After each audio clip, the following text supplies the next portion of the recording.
Hi, everyone. Welcome back. Thanks for joining us today. I've got a new story to share. My name is Jacob, and I've learned the hard way that loving the wrong people can break you. And this is how everything fell apart. When I met Diana, she was a widow with two young kids. Her husband, a military officer, had died in action. Diana was struggling, and I stepped in, not out of obligation, but because I wanted to. I became a father figure to her kids, Benjamin and Elle, providing for them, attending events, celebrating birthdays, and creating memories. For years, I loved them as my own, and they called me Dad. But things changed. When Benjamin turned 17, he started pushing boundaries, coming home late, ignoring curfews, and dismissing my advice. Elle, 14, followed his lead. They became disrespectful, ignoring me completely. And the worst part? Diana stayed silent. She didn't step in, didn't correct them. At first, I excused her, thinking she was just tired or trying to avoid conflict. But soon, it became clear she was allowing it. Then came the breaking point. One night, Benjamin came home past midnight with no call or text. I asked where he'd been. His response? "You're not my real dad." Elle echoed. "Yeah, you're just some guy Mom married." I looked at Diana, expecting her to correct them. She didn't. That was when something inside me snapped. Days later, things escalated. Elle left a mess in the kitchen.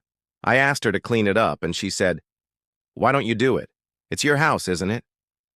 Benjamin jumped in. "Why are you always trying to boss us around? You're not even our real dad." And then Diana, without looking at me, said, "They have a point, Jacob." That was it. That was when I realized I was done. I stopped. I stopped caring, stopped giving, stopped helping. No more rides to school, no more allowances, no more protection. I wasn't their father anymore. And if they didn't want me as one, they'd see what life without a father was like. It hurt deeply, but I knew it was the only way. At first, they laughed it off. Benjamin and Elle thought it was a joke. Diana picked up my slack, keeping them comfortable with shopping sprees, fast food, and spending. But soon the consequences caught up. The shopping trips slowed, the fast food runs stopped, and their closets weren't overflowing with new clothes. Then school fees were due, and Diana started getting nervous. Benjamin got into trouble, and this time there was no one to step in and fix it. That's when they realized. They needed me more than they thought, and I was done being the man they walked all over. Walking away from Diana and the kids was one of the hardest things I've ever done.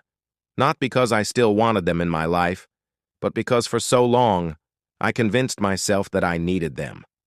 I thought being a good man meant enduring disrespect and sacrificing my dignity for love.